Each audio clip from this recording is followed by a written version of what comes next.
extensively working on promotion of sustainable development goals. And today's session is also in that line where Nandini has planned this session. And especially we are looking forward that how social work students and social sciences students especially can contribute in this area.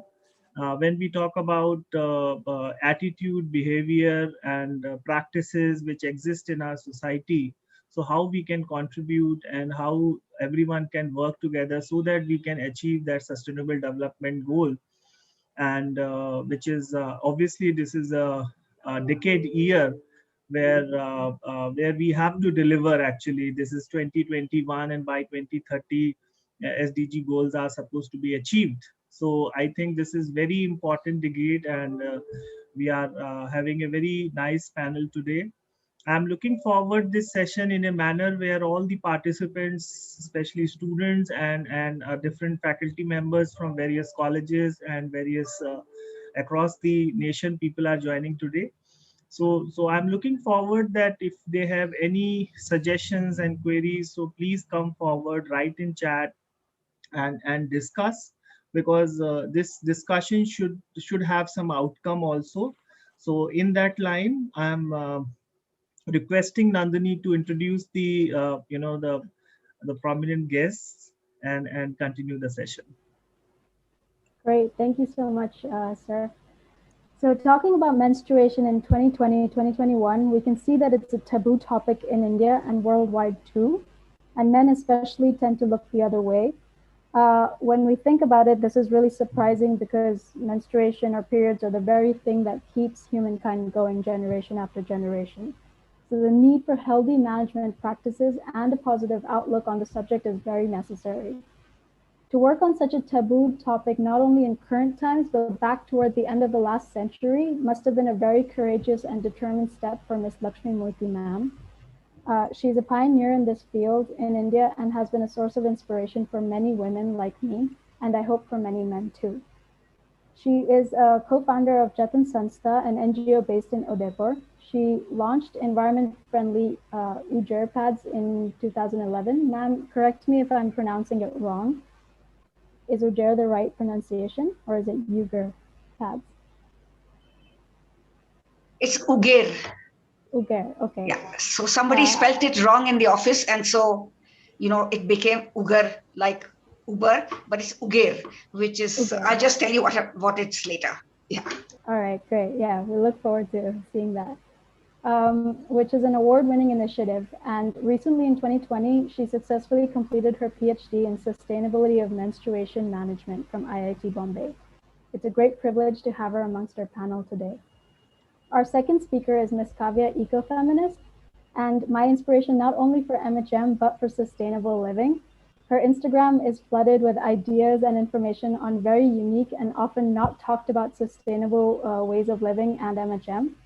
And one of her posts pops up in my mind right now that really struck me, which is when she brings her own boxes to pack her takeaway food at takeout restaurants. And it's a little burdensome, but she has convinced the restaurant she orders from to use her boxes when she orders. It's a little step that goes a long way. For more such unique ideas, I'll plug in her Instagram on the chat, and perhaps her listeners can check it out. She's passionately involved in promoting awareness on menstruation and sexual and reproductive health rights for over 8 years. As a menstrual activist, she has reached out to more than 1.3 million people across the different states of India, though she primarily works in Kerala and Tamil Nadu.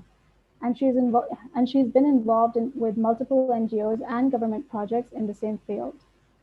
She's also a certified therapist and coach in Aviva Method, which is a therapy for menstrual health and well-being. And our third speaker, Miss Angel, it has an outstanding journey. Her MHM journey started when she came all the way from the northeast directly to Dang, south of Gujarat. That's where my connection comes with her. I was also posted in Dang some years after her. Anyone who's worked on the field, especially in MHM, will know how difficult it is to talk about taboo topics in the villages. In the beginning, even showing a diagram of menstruation gets a negative reaction. But Angel went ahead to teach the women visually using a menstruation apron. And amazingly, toward the end of her time there, had some women come up to her and ask her if they could teach the class themselves using the apron of very big feet. Angel has been an MPhil student of development studies at the University of Cambridge on the very coveted Chevening Scholarship and currently works as a gender and equality consultant at UNICEF New York. It goes without saying that our Masters in Social Work and Development Studies students, along with some external viewers, are extremely excited to have this mentorship session of sorts with some of the strongest panel working in MHM in India today. Without taking any more time, I'd like to invite Ms. Lakshmi Murthy ma'am to kindly share her journey with our students.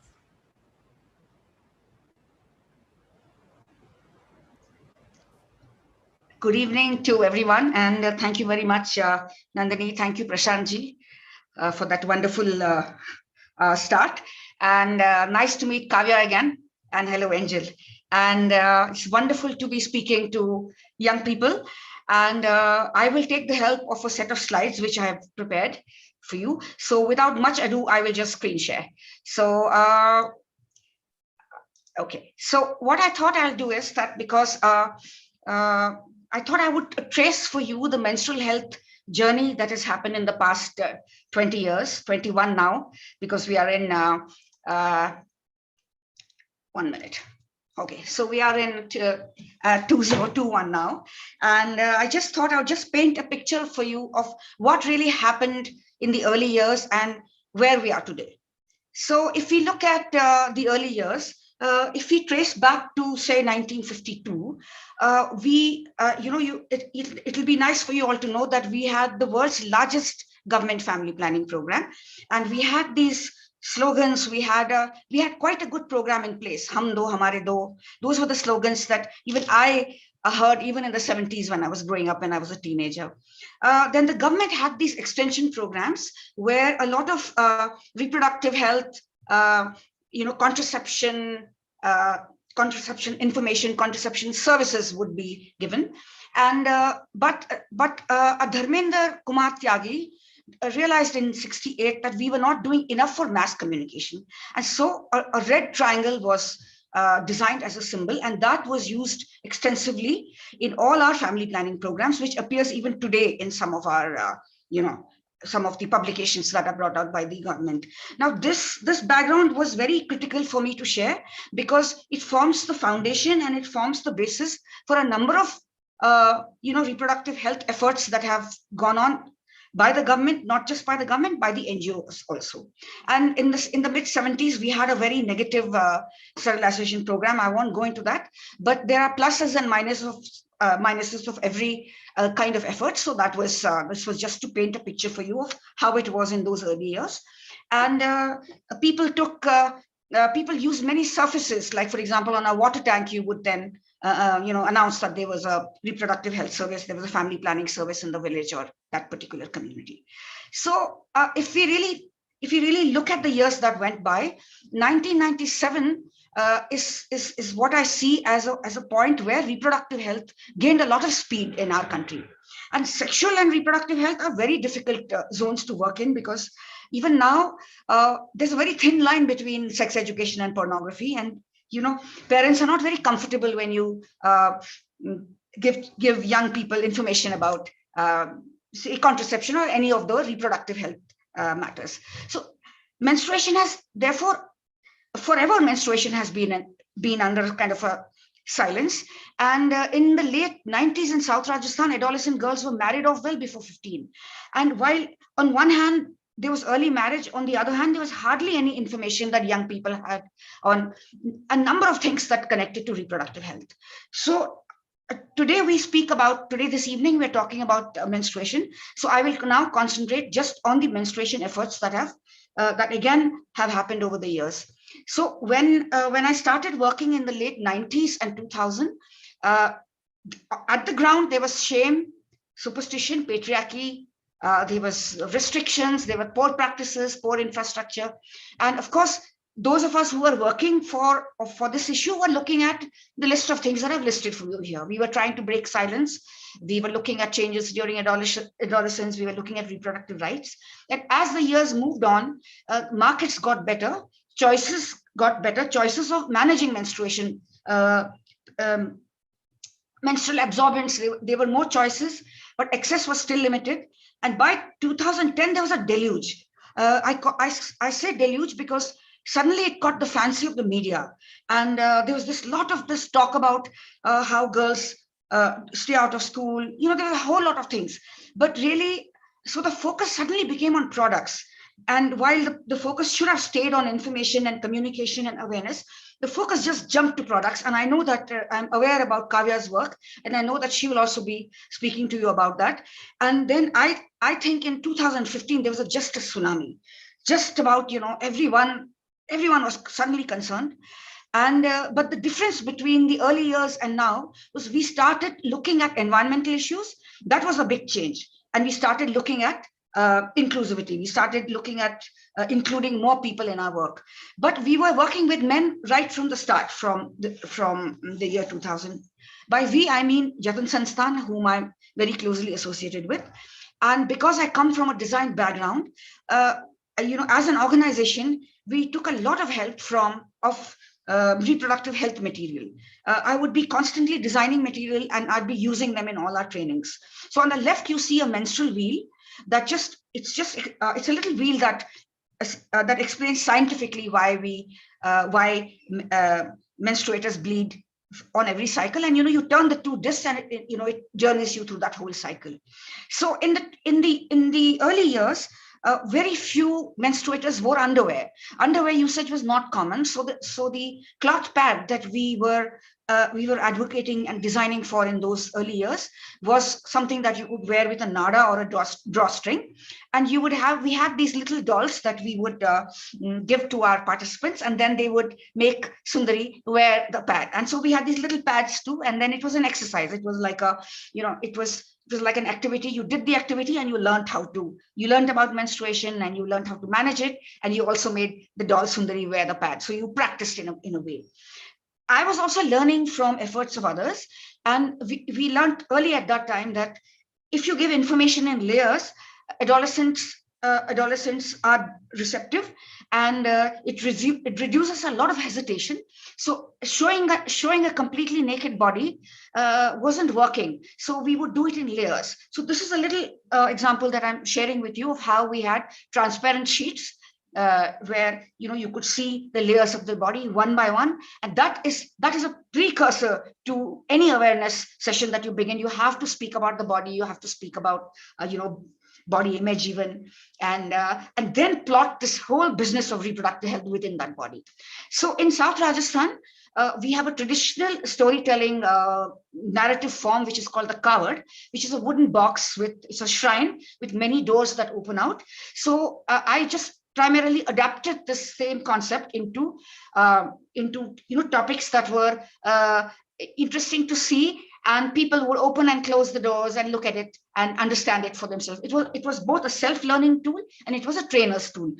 But the box was about 1.5 feet in height, and it was a wooden box, and we used it for some time, and then there was need to make it portable, because the health workers would come back and the educators would come back and say, make something that's easy to carry. And Sarika Samdani, whose photograph is here, was a student in those years working with me, and she kind of converted the covered box into a book. So you have one side again of Sundari and the way where her body changes as she grows up, and on the other side you have Sundar. So these were some of the IEC material. We call them IEC material, which is information, education, and communication. Side by side, by 2010, I was observing a lot of things that had sort of started to bother me. Cloth was always something that menstruators have used forever, and that's a good thing. But the only thing was maintenance of the cloth was always an issue, and I will speak a little more about the cloth later. Another product came into the markets of North India. You have this this cloth, which is called the timepiece or time wala kapda, and you get them in, Madhya Pradesh, Bihar, Rajasthan. You get them in the northern states, and essentially it's a polyacrylic, non-woven fleece type of material, and it's warm to the skin. It's reusable, and every 3 months you need to dispose it, and you can use a napkin like this for 3 months. Now, while that was popular, it was not healthy at all, because it was giving menstruators rashes and boils. And disposable pads started to be available in the rural communities, in the rural bazaars where my work was. And then I found that there's lots of debris in the rural communities, which was just lying there, because rural communities have to take responsibility for their own debris, as opposed to the urban scenario where there is a huge, there's huge amount of waste. I will skip this part, because I know that Kavya is more of an expert in the environment part, so I'm just not going to go into this. But just to flag that, disposal pads certainly are an environmental disaster. So what is then a comprehensive solution to address all these issues as an NGO, as an activist, as someone who cares very passionately about working in the space? So it was, of course, breaking silence, building knowledge base, including men, how to stitch your own pad. We were doing all this even in the year 2000. But work evolves. And what we say keeps evolving, because you also have to keep up with what's going on around you. And since 2012, we started this thing about informed choice, which I wasn't doing in 2000. Because by 2012, we were getting cups in India. We were getting tampons in small towns like, Udaipur and, other small towns in India. You could get tampons earlier. So when I came in 1986 to Udaipur, you couldn't get tampons at that time. And cups in India started in 2005. So these products were there. So we had to inform our audience that these are there, and you decide what you want to use. And then more recently, since 2020, we've also included transgender. We've included, men, concepts like men bleed too, and all women, not all women bleed, and so on. And these are things that you build up over time. If we are to look at informed choices, all these products are there in the internet for you to see. So I won't go into what each one of these are. And there is one very for me, a very interesting way of management, which is free bleeding. And again, Kavya is an expert on this, so I will leave this for her to explain what this is for you. I keep saying Kavya because we have worked together, so I am familiar with the work that she's also does. So I'll just skip this part and just move ahead. And so if I was getting bothered about disposal pads and the timepiece, what was I doing? So I had to design something that was in between. So the obvious choice for me was cloth. But before that, what we did is we looked at sustainability models very closely, because most of us in the development sector work with the sustainable goals in our mind. So I examined a lot of sustainability models, and I designed one model that works for menstrual health management. This model works for products, it works for management, it works for, you can apply this model anywhere, and it has sustainability scores. So it helps you to decide which is better or which is not so better. And it has 4 pillars of sustainability, which is environment, economic, health, and social. And fortunately and luckily, it translates very nicely into Hindi, and it gives you a very nice acronym called PASS. So we use the PASS tool to develop, our products, our work. So PASS is very important for us. We pass anything we do through this model. And luckily, PASS means, you've cleared or whatever. So that worked nicely for us. So the Uger pad is what it was a collaborative effort, and we finally came up with this design after a lot of trials. And the pad was ready by 2012. And it is of 2 parts. It has a holder and it has a napkin. And of course, you can wear more than one napkin, and of course, cloth pads will leak unless you treat the bottom surface of the cloth with a laminated plastic layer, which I decided I did not want for the product that I had made. And Uger in Mewadi, which is the language of South Rajasthan, means a new beginning.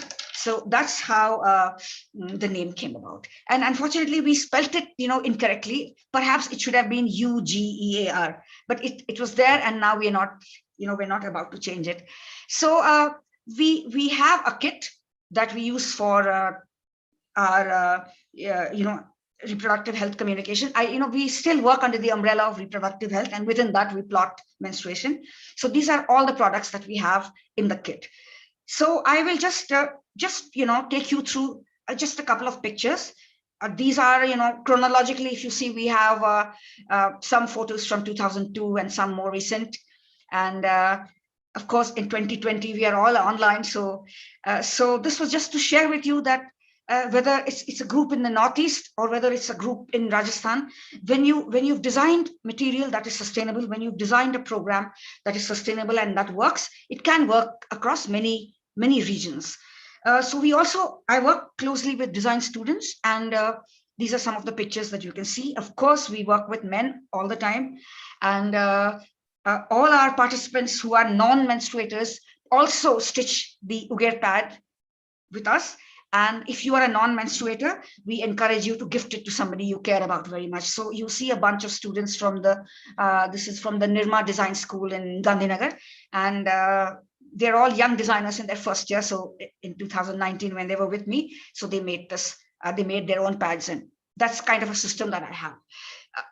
My last couple of slides, I won't take too long now. The last couple of slides are just to share with you the concept of copyleft, as opposed to the concept of copyright. It's absolutely the opposite of copyright. It allows people to, use your design. It allows people to modify your design, and it allows people to share. So whatever work we've done at Jatan has always been copyleft. And a very well-known designer in the 70s said that ideas are plentiful, so don't sit on your design. If your design is good, just put it out there. Of course, we are in the social space, so we are not for profit, so we can do that. I'm sure car companies and mobile companies can't be doing that, but we are in the social space, and we need to be making everything copyleft. So the advantage of copyleft is, your work moves forward, it gets taken up by others, and then you see work translated into different regions. So NCRT, UNFPA, for example, adapted it in one of their books, and WSSCC is a UN agency, Water Supply and Sanitation Collaborative Council. So I gave them the design of the wheel, and in 2014 they had it translated in Chinese, French, and English. So this is the advantage of copyleft. So sometimes when we work, we need to keep some of these philosophies in our vision. So when people pick up the design of the Ugair pad in Arunachal Pradesh, they cannot call it Ugair because nobody understands the meaning there. So it's pure pad in Arunachal. Pure means happy in this language of the Singpo tribe. And for example, in Mohor village in Dima Hasao in Assam, they call it Mohor pads. And as you can see, it's kind of sold in these kind of environments in a local bazaar. So I mean, there are plenty of ways where one's work can kind of move. WaterAid, for example, just asked us for the design, and then they distributed this to the whole of the state so that people could just make their own cloth pad. So recently, about 2 months ago, we had this online training session for all the frontline workers of MP, thanks to WaterAid. So we were able to demonstrate how to make a cloth pad. So that's kind of how the menstrual space has worked for us. I will kind of end by sharing just 2 more slides. This is the work of not a student any longer. Sadhvi was doing her graduation project with us and at Jatan, and she designed this kit for the visually impaired. So essentially, whatever awareness material that we were making, Sadhvi translated it into a sort of tactile kind of design. We had another exchange student called Jess Judge, and who said that, Lakshmi, there are many menstruators out there who don't want to wash the cloth pad. So let me do something for that. So she came up with this. There's space and room for lots of work. There's space and room for, plenty of work in this area. And Gayatri is another one of our graduation project students. Jatin supports design graduation projects specifically. So she developed lots of material for us, and one of her posters of the men in menstruation even won a prize at an international conference. So those are some of the little things that I thought I would just share with you. And yeah, so that's it. So I will stop sharing, I think, now. So I hope I haven't exceeded the time. So yeah. No, ma'am, thank you so much. There were so many unique concepts in there. I really enjoyed looking at your presentation, and I'm sure I speak for the rest of the students as well. I do have some questions, but I'll keep that till the end of the session, so we don't take up more time from our speakers. Sir, would you like to say something? Yeah, I think wonderful, actually, Lakshmiji. I think this is so informative, and because of many students are working in this area, so I believe that you are doing very commendable work. And I think this information what you have shared is definitely these students will use further to work on in this regard, and they will also connect with you if you have any opportunities of internships and all, so that I will speak to you in other way also. And after the pandemic which is happening these days, so and definitely there are many questions, but we will take it in one go so that we can have a panel discussion kind of thing. Yeah, thank you, Nandini. You can invite the next one. All right, Kavya, would you like to go next? Sure. Thanks a lot, Nandini. I hope I'm audible. Yeah, I think so. Yeah. Yeah. So thanks a lot, Nandini, for this. And thanks a lot, Dr. Prashant, for organizing this.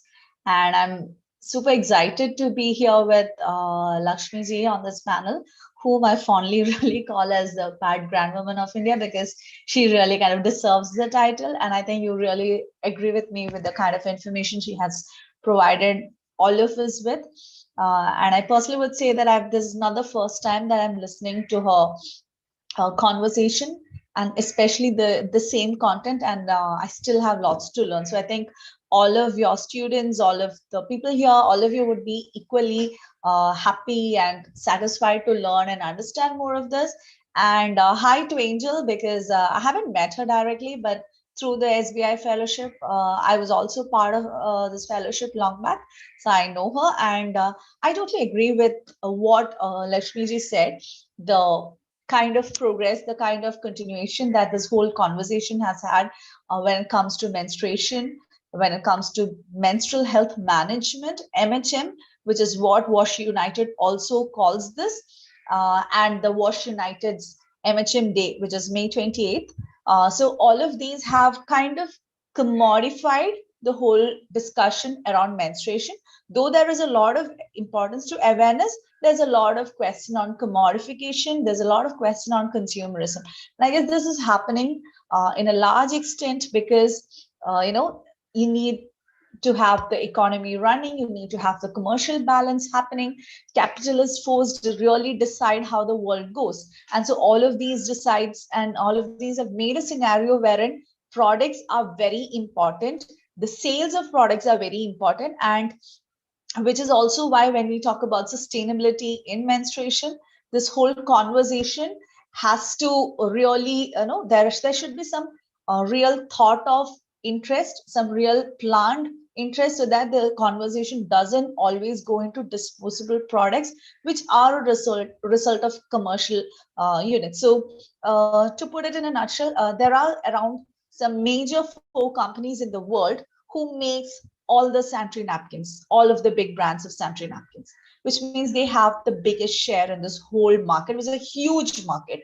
So which means that this and all of the advertisement, all of the awareness, which at least when I was in school, say 15 years back, all of these kind of discussions used to happen mostly when there was a whisper company, or when there was a Stay Free company who would come to school, give the girls a packet or 2 of pads, and then tell them about that you bleed and then you use this product and then you'll be safe, don't use the cloth. So that kind of was the narrative, and in that kind of a narrative, it was a product that they had to really promote indirectly, subtly. And this worked because then this whole idea that, okay, there is somebody who is knowledgeable who talk about menstruation, which is not a topic which is generally being talked about. So that was established. And second, you have this very fancy, very fancily packed, very fancily designed product you have, which is way, and which is also advertised to be way above the cloth that you use. So this is the kind of discussion that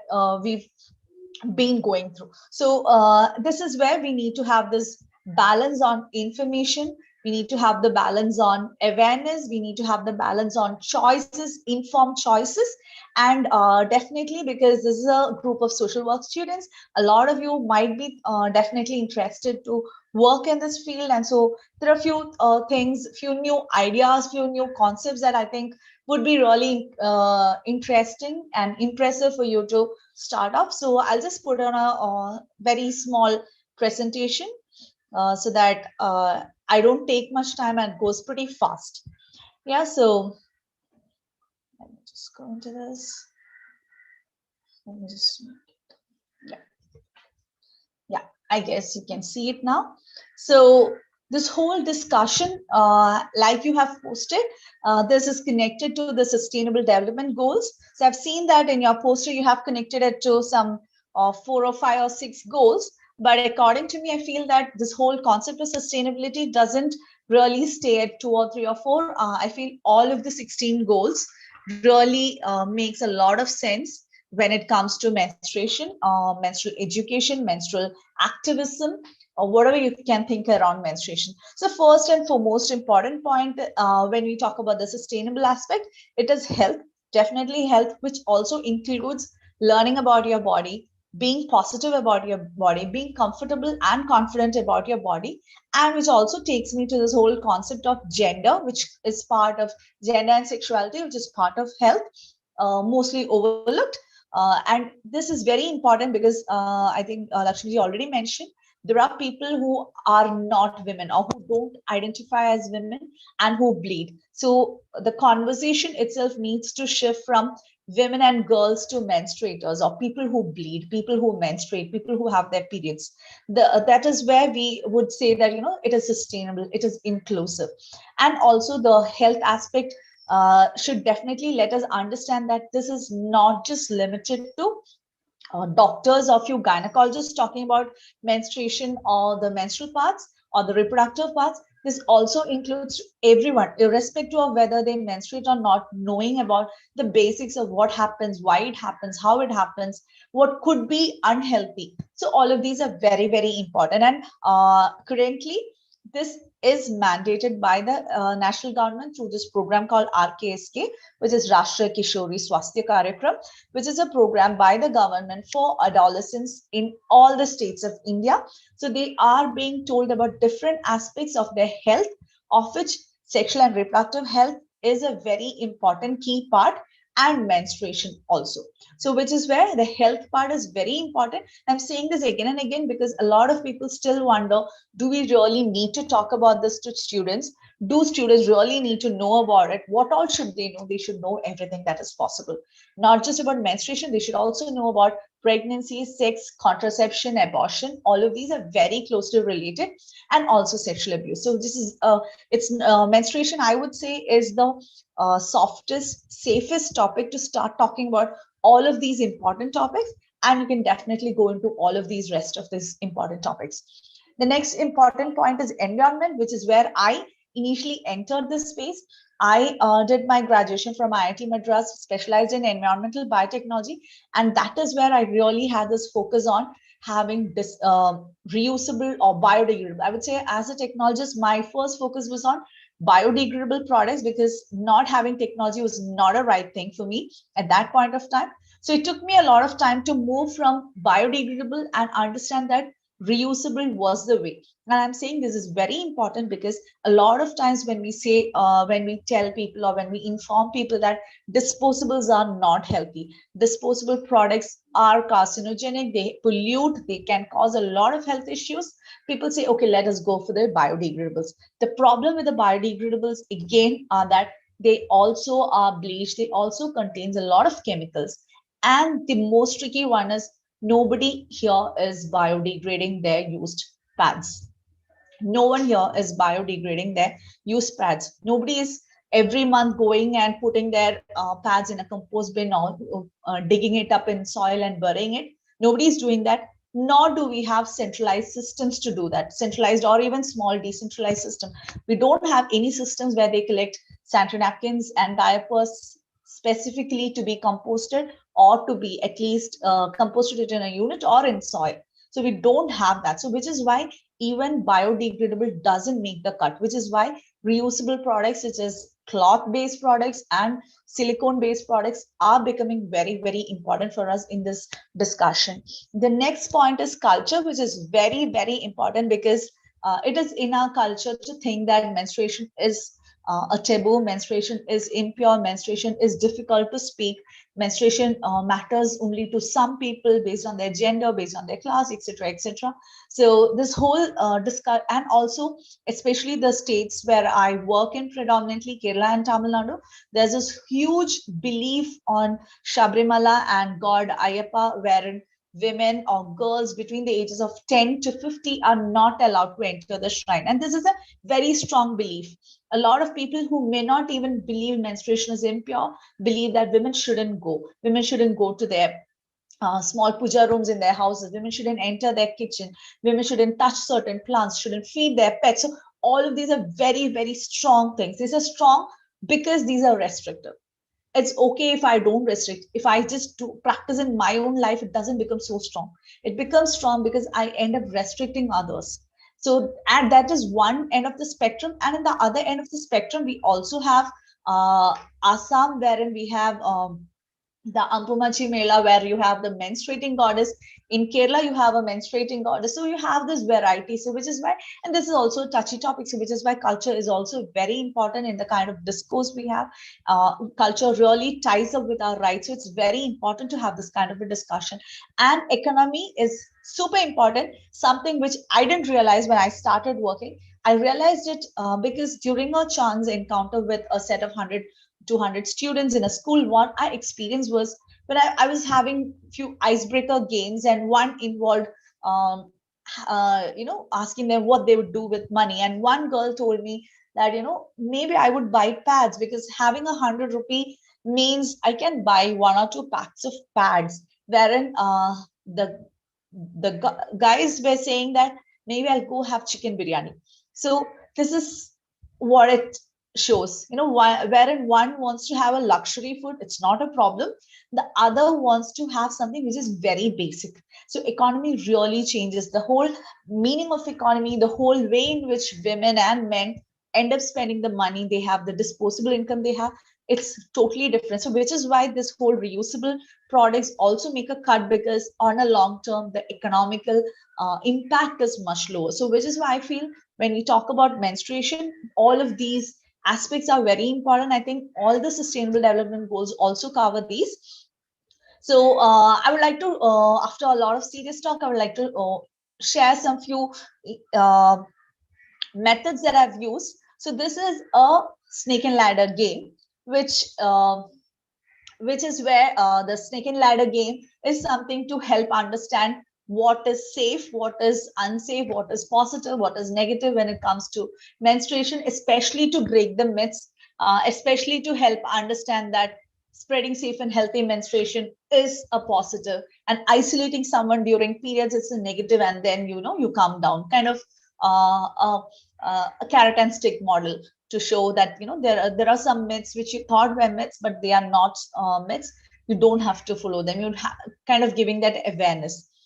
And again, this is just another one. And even kids and elders really enjoy, really love this understanding, having these discussions. And again, I'm just sharing a few pictures just to make you understand that there also needs to be this whole idea that boys and girls in schools, everyone can sit together and have these sessions, because of all the states that I've worked in till now, Kerala is the one state wherein I've been able to manage to have mixed sessions in schools. In other states, I still haven't managed to have mixed sessions in schools, definitely, even though they are definitely seated separately. But then I think this is a very important thing. And again, I'm just talking about women's self-help groups, where this information This is from Kudumbashri, which is a whole Kerala-based women's self-help group model. And this is the gender team. So in each district, they have a gender team who go ahead and also go and educate people beyond the ASHA and ANM workers. So it's like an additional support to them. Similarly, there are a few more examples wherein there's a lot of fun and engagement. And I have used models of Ecofem and Ugair pads to teach people how to stitch. So thanks a lot to both of these organizations for the unique and beautiful cloth pads that they both have brought up. Again, similarly with kids, similar sessions. Pinkathon is another venue wherein different years we've used to, take this message to a lot of masses, and any kind of events, marriages, exhibitions, all of these events are places, even public spaces have always been used to have these kind of discussions. And this is a Adivasi tribal settlement. And so there's a few images which I thought would be interesting to see what all can be done in different places. And there's a two very latest tools which I would like to share, especially because of COVID and the restrictions and the limitation in the number of people that we could reach directly. So this is a period positive calendar which we had made for 2021. This is the April month. So it has 12 images, all of which is themed with sustainable menstruation. And this is a menstrual movie mela, which was a film festival themed on menstruation. Had some 6 or 7 movies in different languages. So that was another thing that happened in 2020, because again, everything had to be online. So this was also an online film festival. And especially I wanted to really focus on the menstrual waste and hazards in the menstrual pad, which I think is something that I feel everyone should know. So wherever I have space, I just talk about it. So this image is taken from Women's Voices for the Earth. But to tell you in simple terms, the top portion of the sanitary napkin, the central core, and the last layer which sticks to our panties, all of these are mixed plastics, which means none of them are biodegradable. In earlier times, people used to take out the central cottony core and then at least try to degrade them. That is also not possible at present because it contains polyacrylamide crystals, which is called as a gel, which you see in all the ads. So no part of this can be, biodegraded. And also these pads, a lot of people think the central core is cotton. It's not cotton. It is made of cellulose, which is, which is derived from cardboard, wood, paper, cloth, all of the waste which are bleached and made to look white and made to look fluffy like cotton, and that's what we use. So this is not something that's very healthy. It can cause rashes, it can cause bad smell in the short term, and in the long term it can cause problems such as issues with the endocrine glands or the hormones, and also issues with infertility, and in long term, in some cases, can also cause cancer. So I'm just being very careful when I say that, but it's still, there are still papers who say this and that, but then yeah, you can definitely know that these are some things which are not really healthy for us. None of us would think of wearing plastic underwears for a long time. So why would we even want to wear this? So that is a question. So we've been fed that these are healthy, these are good, through a very strategic marketing campaign, which said that, the whisper ads, the kind of which says that, you use the whisper pad and then you become a school topper. And that is a kind of very subtle idea that gets into our head, that, if you have to be somebody who's taken seriously, if you need to be somebody who's successful, you need to have this product. So it is an aspirational idea. So a lot of people are now changing into cloth pads and menstrual cups. And I think the same pitfall is there with menstrual cup, that, menstrual cup is a very fashionable thing, not a cloth pad. And there are people who are not able to use menstrual cup for various reasons. So if you are unable to use a menstrual cup, there's no shame in that. There's nothing wrong in that. You can very conveniently use a cloth or cloth pad. So either of it works. You just have to be comfortable with your body. So there are cloth pads, labia pads, period panties. We have different options. You need to be just comfortable with this whole product that you use, and it doesn't have to be something that shames you, because nowadays I'm also listening to a lot of people telling that I'm using a menstrual cup, so why are you still using a cloth pad? That's okay. You use a product that's comfortable for you, that's economical for you, that's comfortable for your body, that works with your thoughts and works with your identity. So it should be an informed choice. It should be something that's really happy and healthy for you. So that's what I would love to tell you about that. And yeah, this is again something that I really want to bring your notice to, because always we think, when you're putting things in the dustbin, when you're putting things in a proper bin, of when you're packing them well and then disposing them off, that's perfect. That doesn't work. Even if you folding something very cleanly, cleverly, still doesn't work, because there is no way to these. These still come and lie in our earth, still continue to pollute our water, our air, our soil, everything.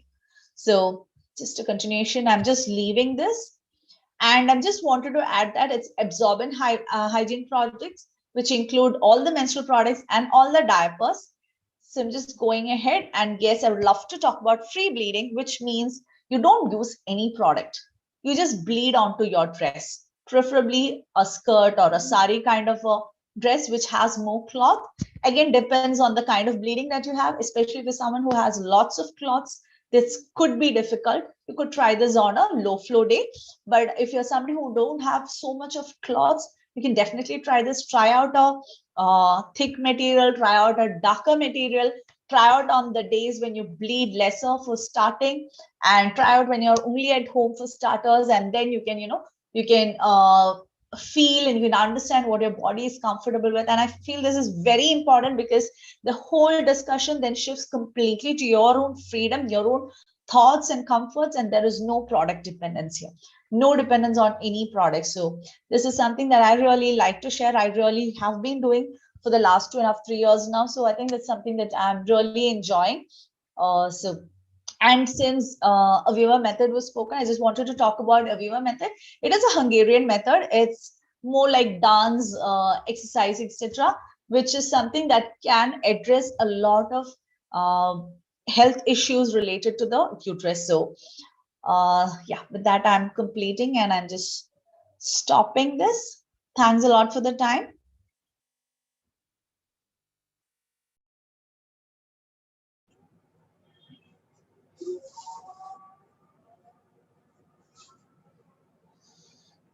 Yeah, wonderful. I think Kavya has given the real, that ecofeminism concept, that how this is important, and I think this is one area which needs to be addressed in terms of when we talk about sustainability and an environment-friendly environment. So I think this is very important to understand, and technically people are not aware of many things. So in this line, this is something which is very important.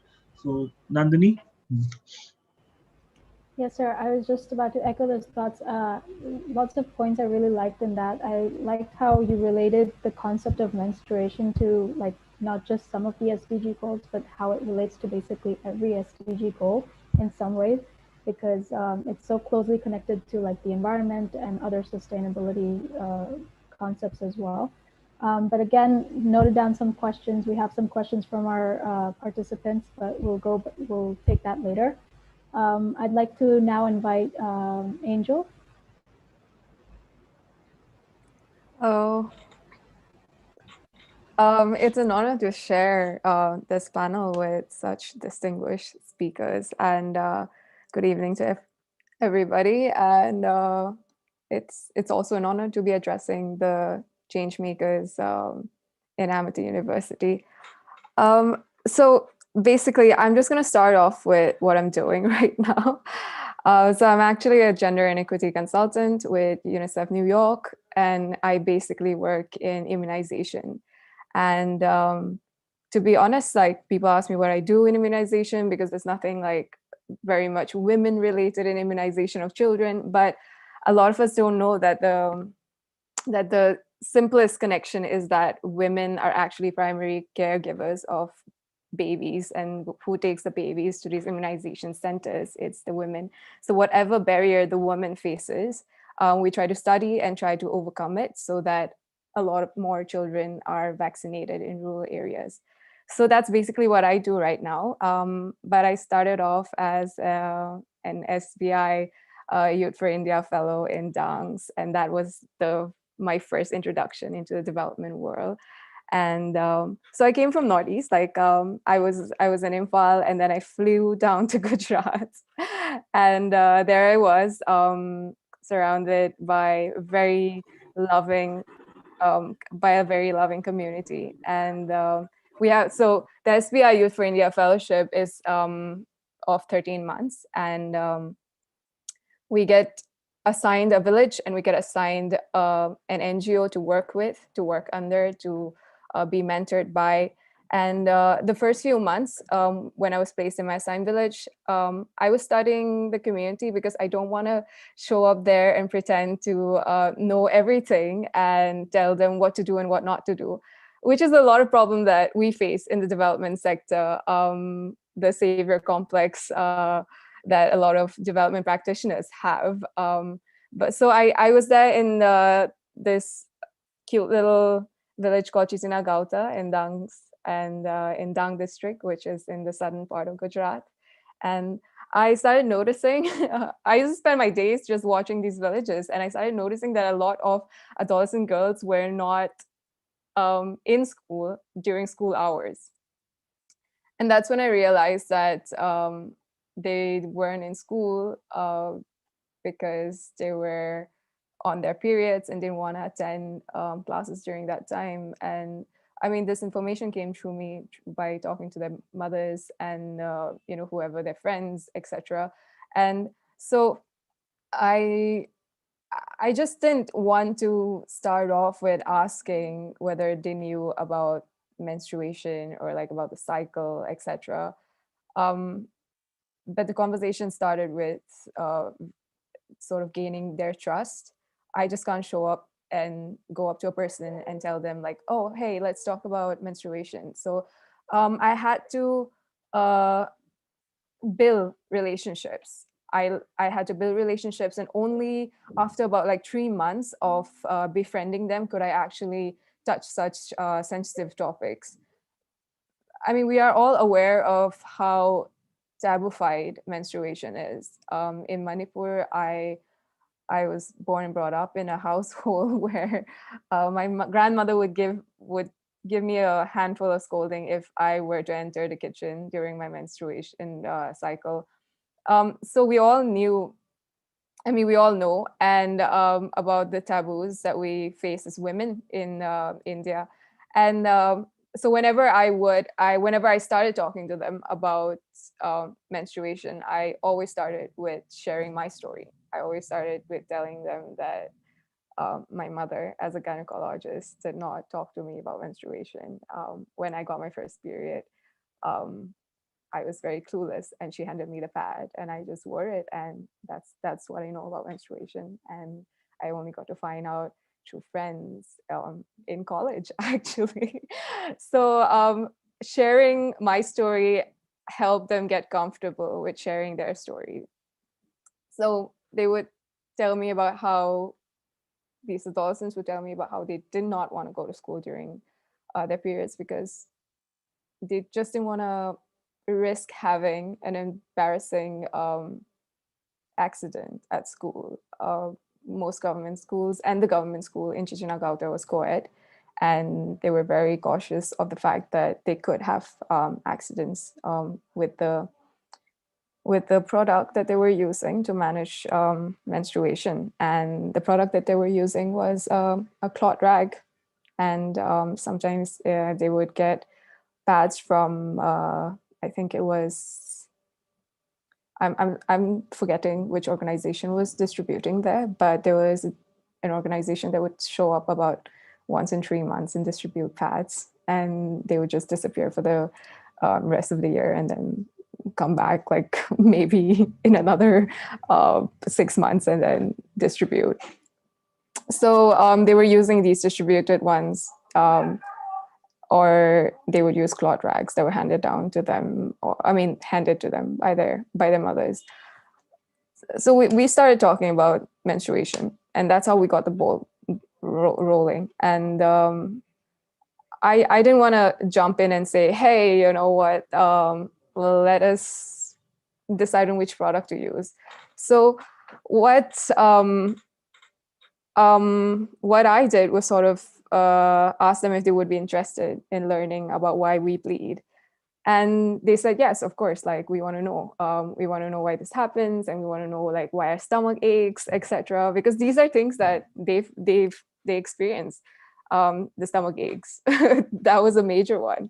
And they said, yeah, well, I really want to know why my stomach aches, and why do we cramp? And after we cramp, like sometimes we bleed out clots, blood clots, like bigger blood clots, etc. So I got to arrange. I realized like I had to arrange for somebody who was fluent in the tribal dialect. They knew Hindi and I know Hindi, so I could converse with them. But I realized that for some, I think I should extend and make sure that they were spoken to in their dialect as well, which is very important. So I happened to run into a doctor in a town that was close to Chinagauta, and he had trainees under him who were training to be nurses, and they volunteered. So I would go every Sunday. I would take this nurse in training with me, and I would explain the entire cycle, and she would translate it into the tribal dialect, which is Kotwalia. They call it the Kotwalia language, dialect, sorry. And that's how we started educating them. And then as soon as that step happened, I realized, I could go further, because AKRSPI, which is Aga Khan Rural Support Program, India, based out of Ahmedabad, which I'm sure Lakshmi ji is aware of. And they did not have an MHM component in their WASH interventions, which was quite baffling for me, actually. As a development practitioner now, I would think that all interventions should be women-centric and also men-centric, because women make up like 50% of the population that you're going to be serving. So you obviously have to think about women. But a lot of WASH policies and interventions do not have the MHM component as a forefront component or an intervention. And I find it very baffling. So over the past 5 years, I have noticed some changes, and AKRSPI has really started taking MHM seriously. And so what I did after starting to like sort of educate and learn together with the women and adolescents of Chichinagauta was to sort of work towards designing a product. And see, I am not a designer. I am, of course, Lakshmi ji is more capable that way. I am not a designer, and I haven't designed anything in my entire life. And for me, this is daunting. This is obviously daunting. And what I did was, first and foremost, like how Kavya and Lakshmi ji spoken to give them informed choices. So I brought out whatever menstrual product was in the market, and that could be used to manage one's periods.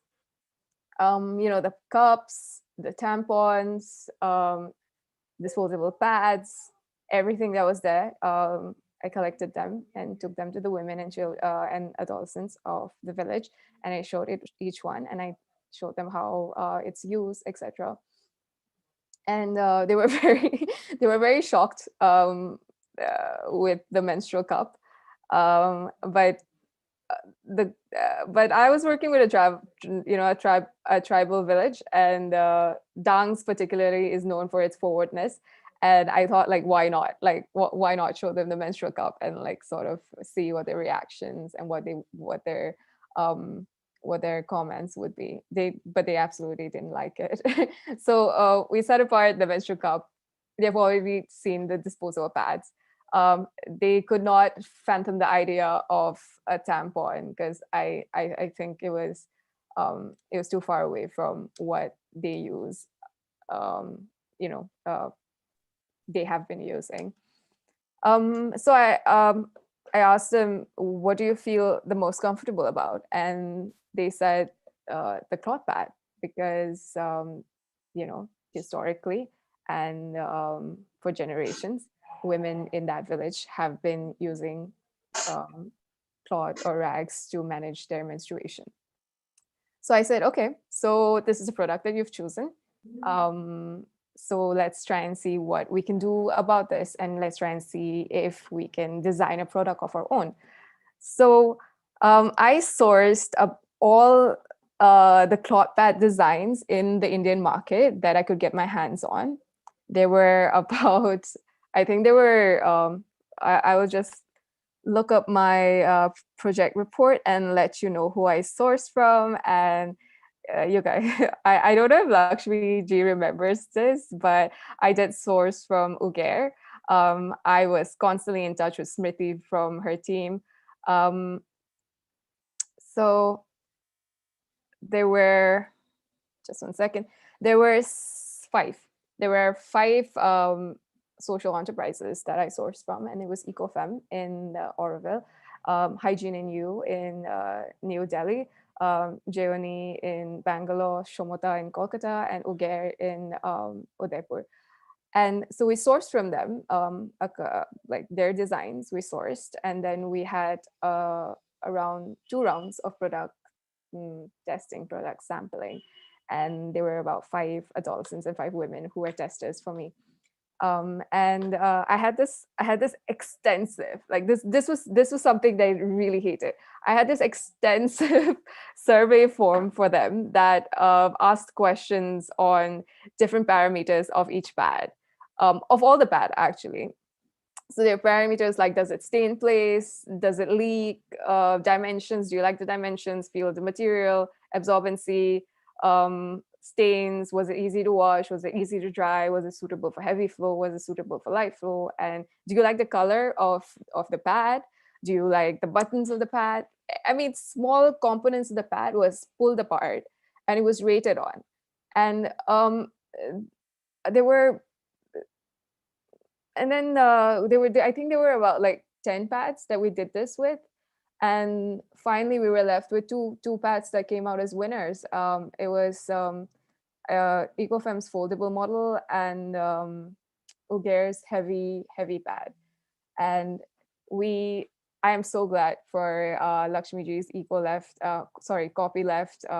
policy, because we heavily derived our product design from Ecofem's foldable model and Ugair's heavy pad. So once we took whatever we liked from these 2 pads, we put them all together, all these components together, the buttons they like, the color they like, the material they like, into this ultra cloth pad that was made specifically, community specifically for the women in Jijinagalta. And there was a lady who was from the tribal support program, and she had a sewing machine, and she was training 8 women in the community to sew and make dresses and pillowcases, etc. And we gave the design to her, and we asked her, like, can you make us a prototype? And she said yes. And the prototype was born, and I asked her, could you teach these women who are already in the sewing and tailoring workshop to sew and tailor this cloth pad? And she said, of course, like, it's absolutely easy. Like, I could teach them if you will provide me with the material. And I further inquired more and more about her workshop, and she told me that these women were going to receive a sewing machine each after the training. So then the third component of my project was born. I said, okay, hey, so we have these women who are already training and are going to receive sewing machines. Why can't we turn these women into women producers of this prototype that we've just, produced from like deep product design dive? And yeah, so 3 components just miraculously appeared as I went step by step. Like the first component was education, the second component was this product design, and then third component was creating women producers in the rural area to sort of give and fill the gap of menstrual product in this small village in Gujarat. And that is basically the story of my project. And with regards to like Prashantji was talking about how, in the time of COVID, how do we, what kind of dangers are we seeing with regards to MHM, etc. I sort of feel that I will talk on behalf of the community that I know best, and this is the community in Gujarat. And for a community that earns 20 rupees per per weaving like this cane and bamboo baskets that they make, it is absolutely out of the world to sort of think economically that I will buy buy pads over meals. You would rather have three meals a day than have like pads. Practically speaking, that is the reality. And for them to have a reusable product is actually so much more better environmentally, which Kavya has talked about endlessly, and of course, and economically, like I just said. So imagine during the pandemic right now, in the village that I worked in, where I'm sure they are not getting enough business right now to be there right now and to depend on disposable pads. That would be a nightmare, actually. So I'm really happy that me and the women that I worked with, my team, could sort of establish something for their future generations and for the current generation right now. And I do not take credit for that. It was absolutely how enterprising the women in Chichinagauta were. And yeah, with that, I will wrap up my story of my fellowship years. So thank you so much. And I would hand this over to Nandini. Thank you so much, Angel. That was a really enlightening sort of view on, the field realities of like creating a MHM-centered project. So I think a lot of the students over here really did appreciate that. But with that being said, maybe we can move on. Yes, someone's.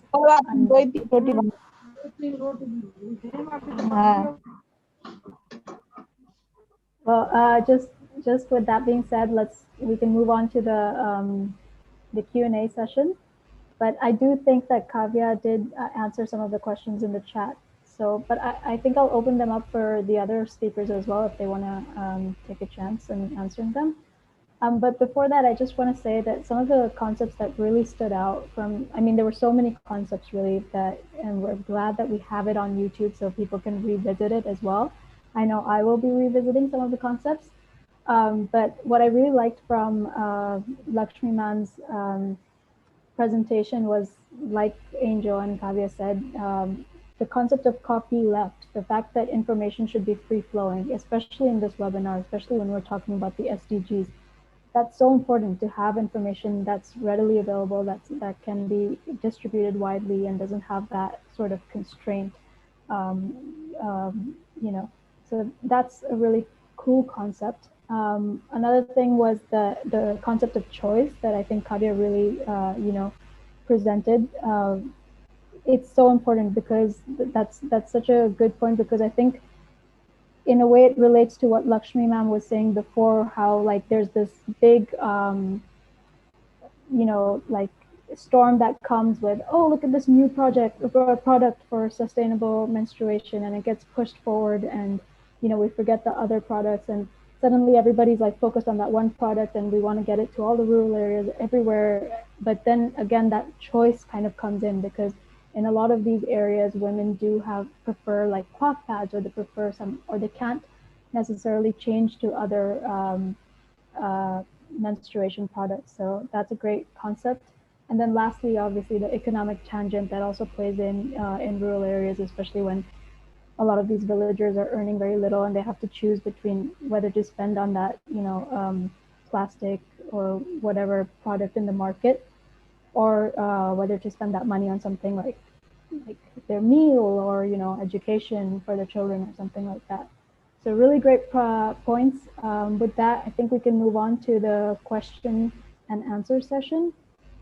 So our student Soni Kumari asked, how will we break the taboos related to menstruation in rural areas?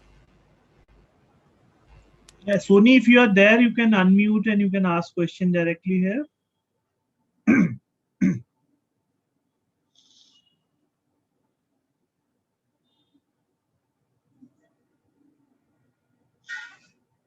I think in the chat, Kavya replied, I believe. Yeah. So basically, to go over it. Yeah, Hari Kishan, yeah, please, you can. Good evening, sir. Good evening. I am Harikrishnan J, pursuing first year Master of Social Work at Prasanna School of Public Health, Manipal University, Karnataka, sir. So my question is in generalized form. What is the situation in the Indian family about eradicating of taboo on menstruation in early stages of a girl's life, sir? And also some of the peers in the... So 1 second. I'm sorry, sir. What is the role of peer group members in eradicating or reducing the taboo of menstruated girls? Yeah, anyone would like to answer? Lakshmi ji, Kavya? And sorry for the interruption, sir. No issues. You're welcome. Thanks for participating. Kavya, you go for this one. Sure. So I think the most important part that we all need to remember is all of us are part of the society. So each of us take different time, and the moment we realize that there is some need to change, all of us can start. So this is what I would say in general, but I would also say, to be specific, nowadays we see there is a lot of acceptance to start talking.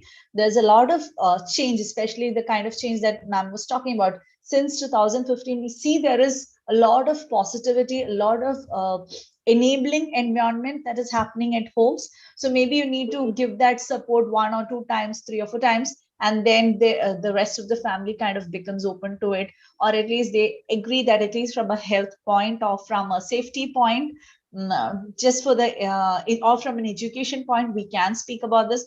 Maybe not from a rights point or not from a cultural point, but definitely from a health and education point, people are ready to talk about this because they understand this is very important. Ma'am? So can I ask one more question, sir? Last question. Please. Yeah, as ma'am said, education has a role in eradicating of this taboo, but most of the school teachers in class grade 9 or 10 are feeling hesitate to teach them what is menstruation or reproduction in the school days. And what should be the change made in the mind of teacher, or what is the real issue for these teachers to not teach these type of lessons? Thank you. Hi, can I answer a little bit of that, if I may? Hi, I remember there was there was a girl that came up to me and she said, she brought her biology book to me, and she said, दीदी जो आपने पढ़ाया था वो ये chapter में है, और पता है आपको मेरे टीचर ने ये चैप्टर नहीं पढ़ाया. And I was just like, yeah, I mean, that's what happens. But the thing with children is they're so teachable. They're so teachable. If you open up and give them the space and teach them about their cycle or about their bodies, like they're more interested and they're more intrigued to learn about it more.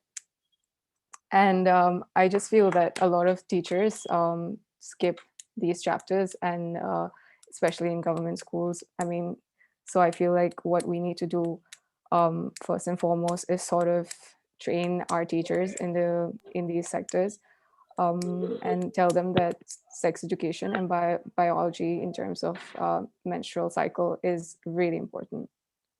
So I think that that's one change that we need to sort of focus our interventions towards. Yeah, thank you. I think, Harikishan, I think you got the answer. And thank you Yes, for sir. your participation. Yes, sir. And Thank I you. appreciate your concern and interest. And Can I share my small experience with you, sir?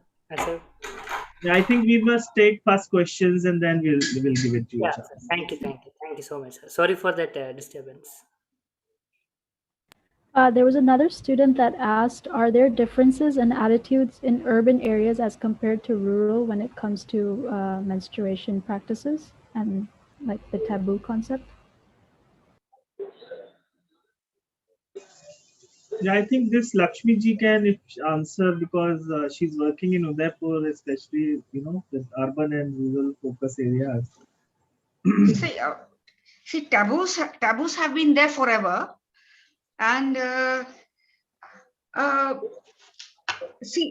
have seen taboos even in urban scenarios. I've seen taboos in rural scenarios. Taboos are across. See, because it is something that's come down from so long ago that it takes social change takes time. It takes a decade. It takes decades for something to change. So taboos are there, and we have to keep kind of working against it if it's a negative one. Most taboos are negative, but sometimes occasionally you'll find one that's good. And taboos just start. One doesn't really know how a taboo starts. It begins somewhere, and it just magnifies into a proportion that you cannot even believe. So earlier, if we looked at we can only guess what forest dwellers would do in the past. Forest dwellers, many centuries ago, when forest dwellers were living under the trees, menstruation would have happened then. Probably they would have used leaves to wipe off the floor, and then maybe because maybe she would the menstruator would move a little away from the family to manage the menstruation. So gradually that manifested into a stay away from me, do not touch me. So one doesn't really know how these taboos started, but one can just take a guess, because religion also has played a part in magnifying these taboos. If you look at some of the religious texts, they'll tell you that a woman is impure during this time.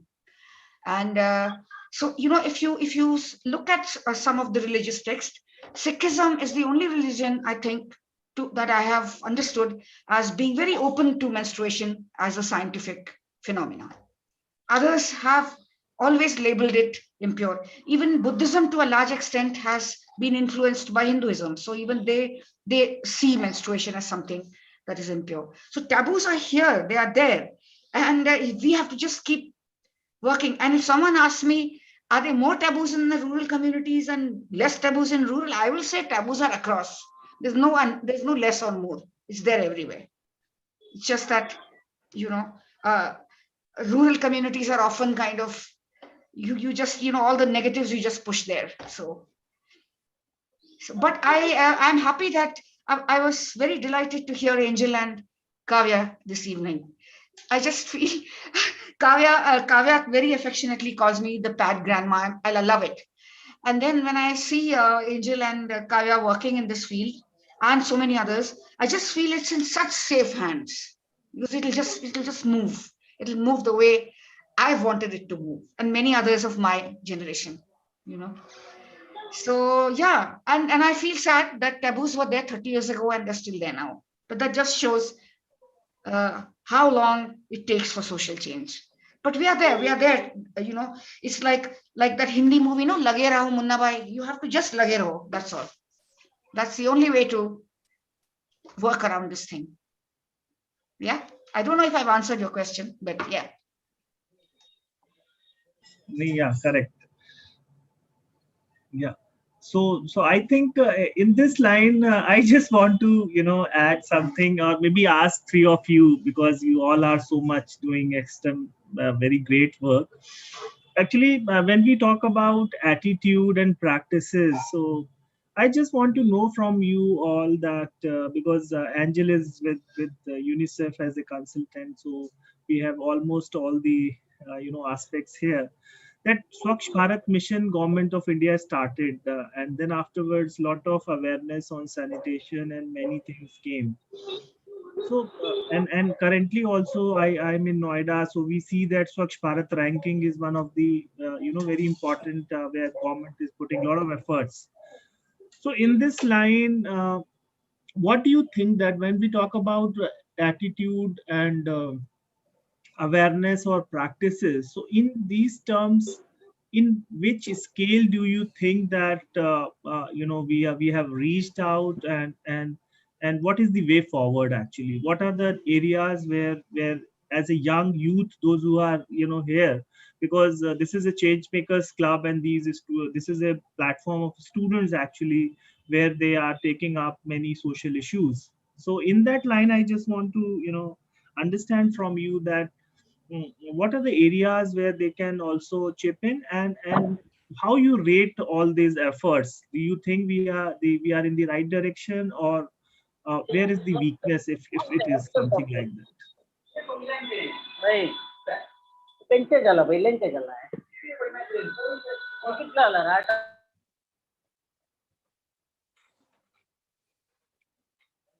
You want to go, Angel?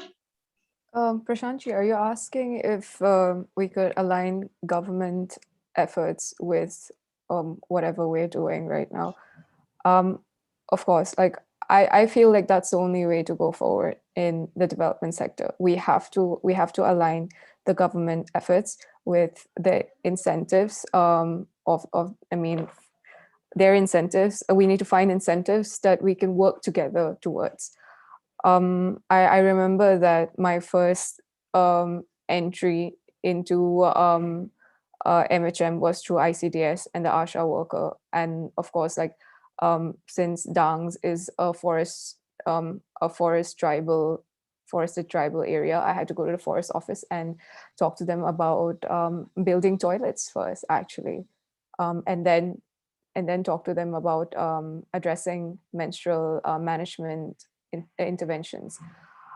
So, I mean, there is no way that we can sense as an international organization or an NGO or a is it eco-feminist or an activist, we cannot sustain without the help of government organizations and their caliber and their funds.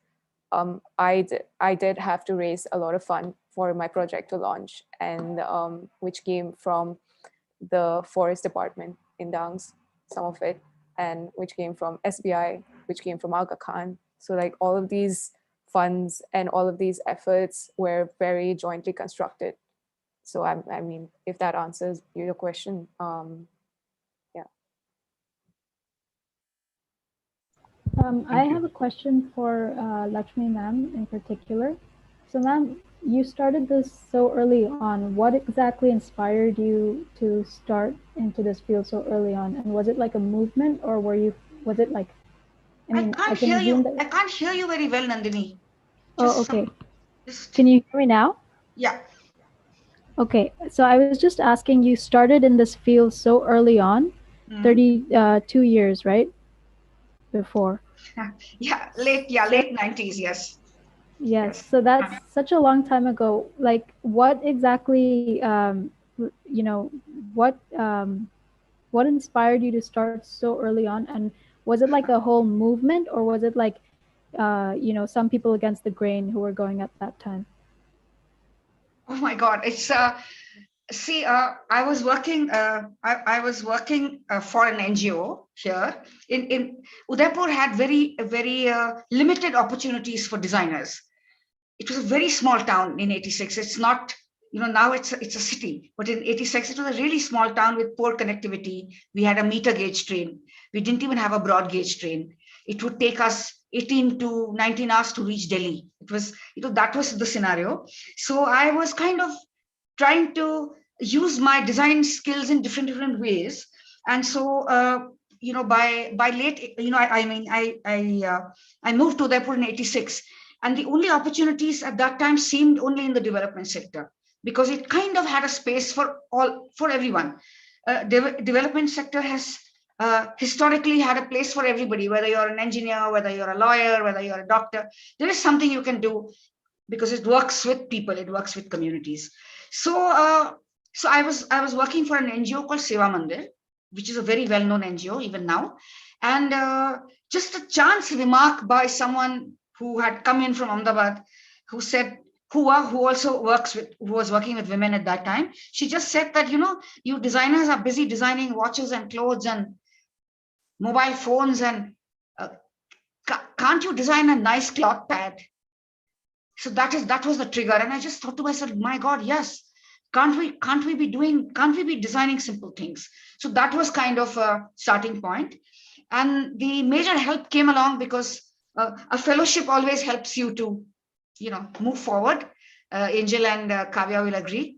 Fellowships it helps, gives you that push and the trust, and it gives you that confidence to try new things. And I was blessed to have this fellowship from the MacArthur Foundation. So then I tried and experimented a lot with media, with pads, with a whole lot of things. And then probably because I maybe the kind of artist side of me made things a little easier. I could quite easily talk about so many things, which a lot of my colleagues were not able to at that time. There's a little hesitation. I think it's also genetic. Your genetics play a role here. Maybe my mother and grandmother, they were all also pretty cool for their time. So maybe that just comes in, and then you plunge into this work. You have to plunge in. It's only when you plunge in, then you know how deep the water is, and then you swim, and then you come up, and then you drown again. So to answer Prashantji's question about, what are needs just now? Needs just now are kind of understanding that we just don't have to go the consumer way, the consumer product way. We have to understand that not all products that are advertised are good for us. So let's just understand what is in a pad. Let's understand what's in a cup. Let's look at all these options, because the media will not tell you there are so many options. We have to find it ourselves. We have to experiment with our bodies ourselves a little bit. So I know so many menstruators who use disposable pads, and at the same time, they will buy a little tube of some ointment to manage the rash. It's bought together. The two things are purchased together. So then I think to myself, why is there so much resistance to cloth? Cut up your old kurtas, cut up your old t-shirts, use those as a disposable. That's far better for you than using a product laced with chemicals. So you can make a pile of these old t-shirt thingies and old kurta thingies and use them like a disposable. If you're so nervous about washing, like Kavya says, there is no need to be nervous about washing. It's just something, it's just something that's coming out of our system. So what is the anxiety over there about washing? Wash it. And if it's too much, then these old t-shirts are the option. It's a good option. And I completely agree with Kavya. Experiment on yourself. Experiment at home, or at least do a combination. If you want a leak-proof thing, and you are very you have to go by the metro and you have to spend 4 hours traveling, all that. I understand all those things. So just keep trying these new things. Don't go by what the media says. For example, V-Wash, that's another product that the media is busy telling us to use. It's just, you don't need those things. Just water is enough. So I would say, yeah, just look at all that. And then I would also say, be inclusive, because there are other bodies that menstruate. It's not just, we used to thinking in the binary.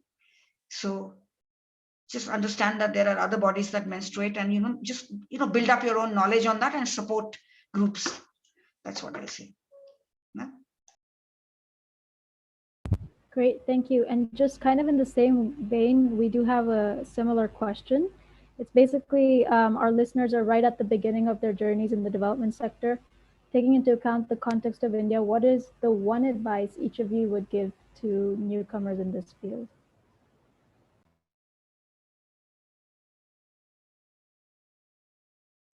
Nandini, I think you have to hold little bit because your voice is little low sometimes. Yeah, like this, I think you can speak. Okay, Yeah. can everyone Now it hear is me right fine. now? I think you must repeat it. Yeah. Okay. So sort of in the same vein, ma'am, you did answer this already, but moving on to other speakers as well, our listeners are right at the beginning of their journeys in the development sector.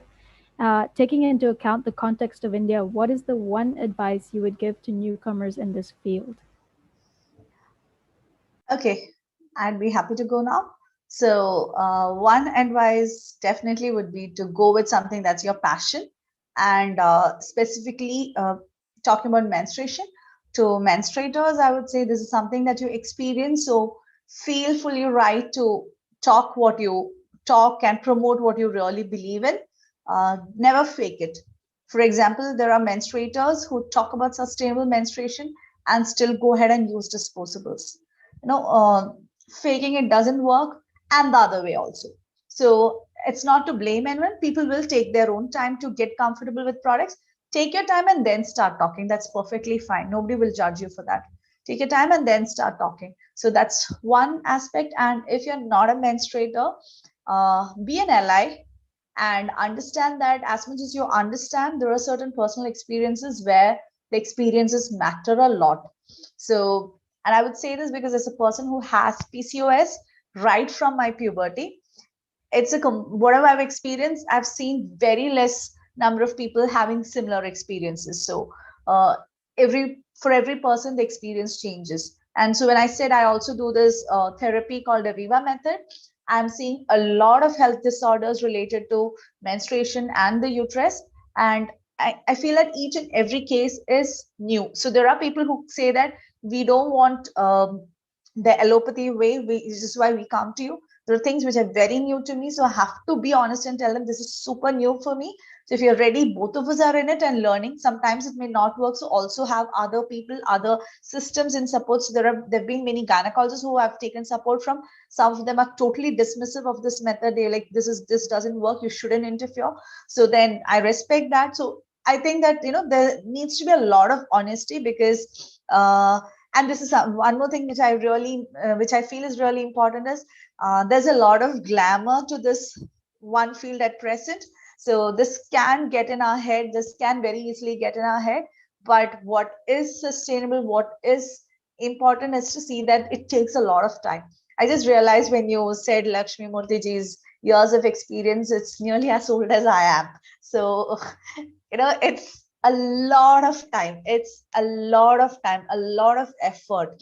And I can't just expect that, these many years and now I need to be taken seriously or I need to be the know all of everything. No, it also, the time is important. The being honest is important. Being passionate is important.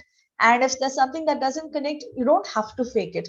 Everyone has their niche. Everyone has their right ideas. And this is a huge space. There is still space for a lot of people. So like Lakshmiji said, in 30 years, there are only in the last 5 or 10 years only we are seeing a lot of changes. So there's still a lot of space. I think that's very important for everyone to understand and be in this or be in whatever field they really like.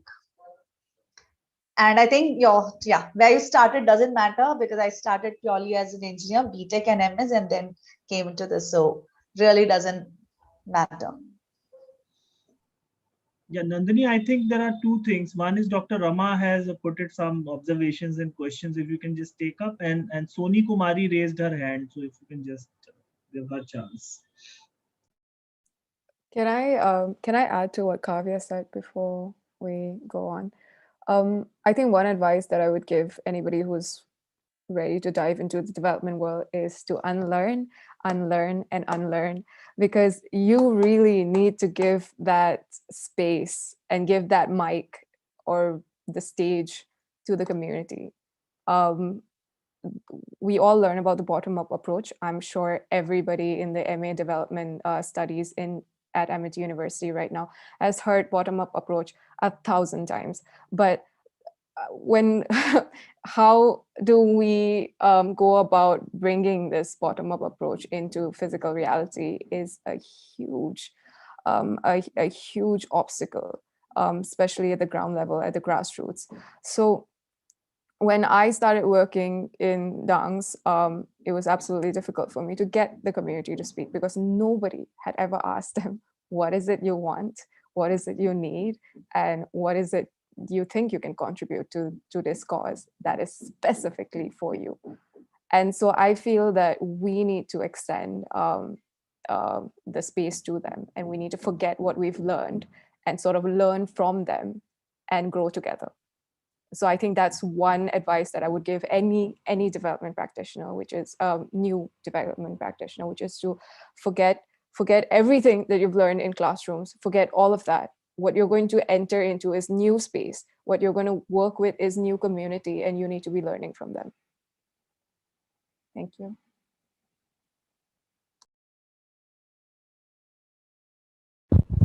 Very well said. Thank you so much to our speakers again. And if we don't have any more questions, or we had one raised hand, so if that person Soni wants Kumari, to... if you want to ask the question, can mute and please, if you want to ask anything directly. Yes, sir. Good evening, everyone.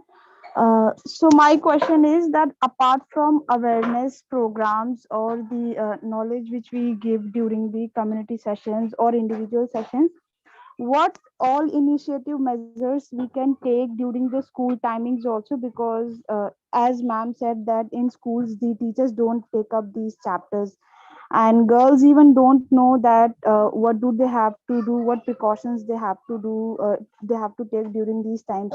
So at mass level, what all steps can we take as a social worker?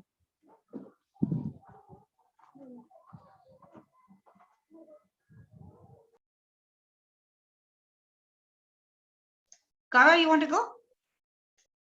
Sure, I can go. So what I would definitely say is, you need to definitely put in some effort to find people who can be ally, especially when you're talking about schools, because when you're an external person and you want to go into a school, there's no way somebody is just going to allow you, because there are students, there are young kids, and nobody wants anybody to come in and barge and talk about things. Also, because these are also on the border of things which can be considered sexual. So people can also come under POCSO guidelines if you talk something that's not deemed right. So you have to always be careful. Sometimes in some places it takes a lot more time to get into that space. So awareness is the key, but how do you deliver the awareness could be something that's different. So you could have competitions like drawing, singing, writing, or even you can screen movies. So these are a few things wherein it won't be so touchy, it won't be so direct, and you're not just lecturing things to them. So those will be some different approaches that you could definitely try.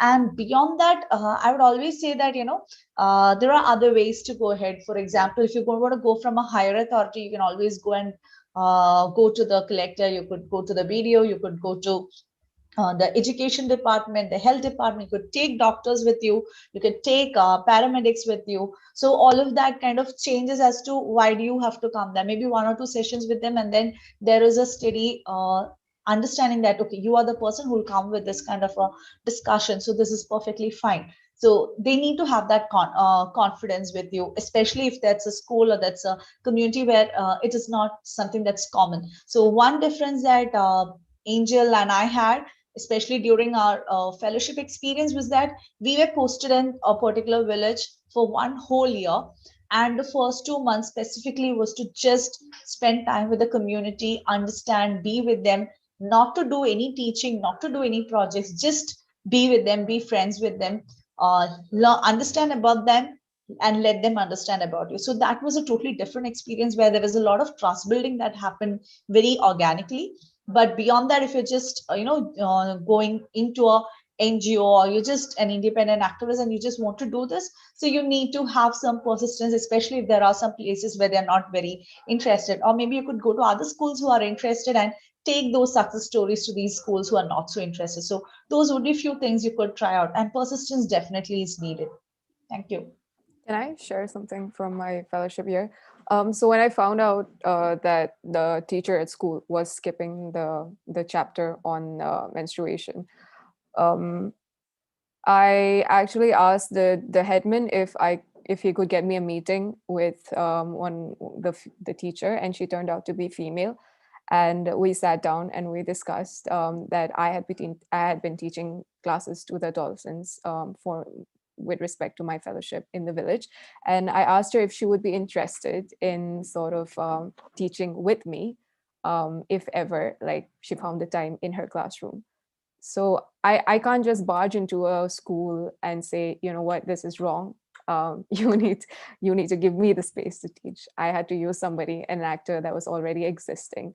And she was actually very accommodating. And Nandini mentioned that I created an app apron, and I'll just like sort of show some pictures of that.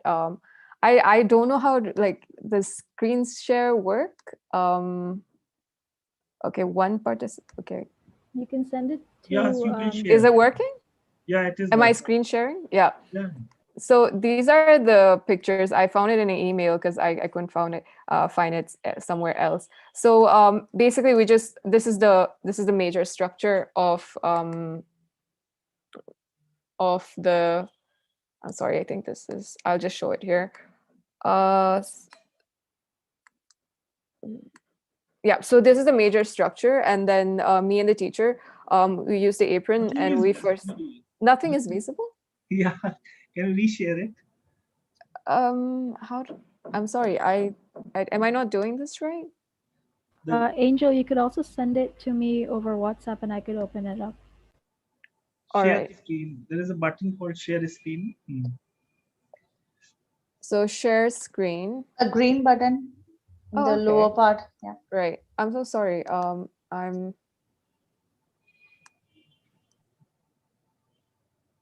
Right. Can I try and figure this out while this goes on? I am very technologically challenged. Yeah, Nandini, you can carry on while I figure this out. Okay, yeah, I think basically that's all the questions that we had for our speakers. And I see that it is quite a lot of time, so I was just gonna close it up. But I think what we can do, Angel, is that you can share it and we can actually send it to, or like put it up as well later on. Because I really liked that. It was very visually like, it shows the entire concept. But yeah, we're so thankful to our speakers for taking out the time from all your busy schedules to guide us on how to make a positive impact. And listening to each of you and your journeys has been quite inspiring and extremely informative on the nuanced aspects of menstruation especially. And we can only hope that we follow in your footsteps. So thank you so much on behalf of all viewers once again. And I'd also like to thank Professor Prashant for kindly providing us the space and platform for such an informative and inspiring session. And over to you if you'd like to add some words, sir. Yeah, I think thanks for joining, Kavya, Lakshmiji, and Angel. It was wonderful what you have discussed today and presented, and I think very to the point. And I think you are real experts of this field because you know where to hit and what you are doing. I think your experiences are already, during your delivery represents that at what level you people are working. So thanks for joining us, and I'm looking forward this session not by having this online session, but I'm looking forward that if we can work together in any way in research, in any extension activities where our students can also collaborate and Institute of Social Sciences of Amity University can collaborate. So we are open, and definitely when things will be normal, so we would like to connect again, and maybe physically we can have a session also.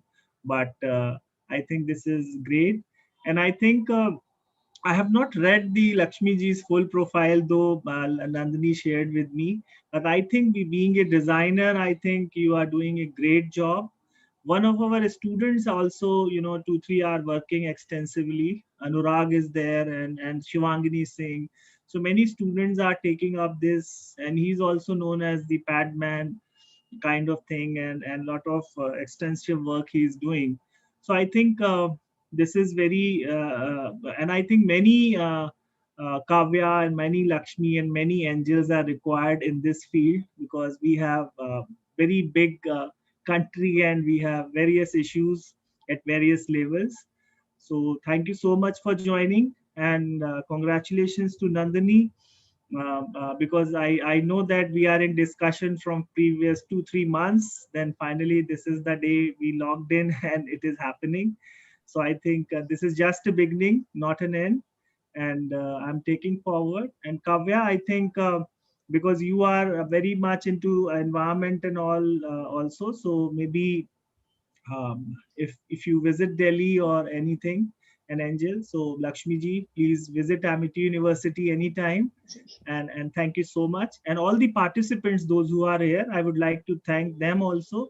All the students, because exams are going on, and after exams they are attending this session. I can understand the stress and all. So I think this is very appreciating in terms of students' part, and the other participants from various other universities, from social work, public health, and various other people. So thanks for joining this session today. And I would like to acknowledge the support of Rijo John, who is a BSW student. So he's technically supporting us in the back end. So he's doing he's a showman behind the overall webinar.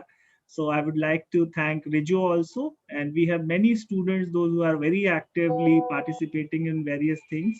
So in this line, I'm looking forward that this menstrual hygiene management is not is a single day affair. It's in everywhere. Being a male, I believe that my responsibility is also to come forward and talk about it. This is not, we should not genderize this matter, and everyone will work together. Then only we can see a society where we have respect for everyone, and everyone is happy and have a self-respect, and especially women, those who are having this special thing from the god that they have this. So we must respect that, and we must whatever we can do in this regard, we must do it.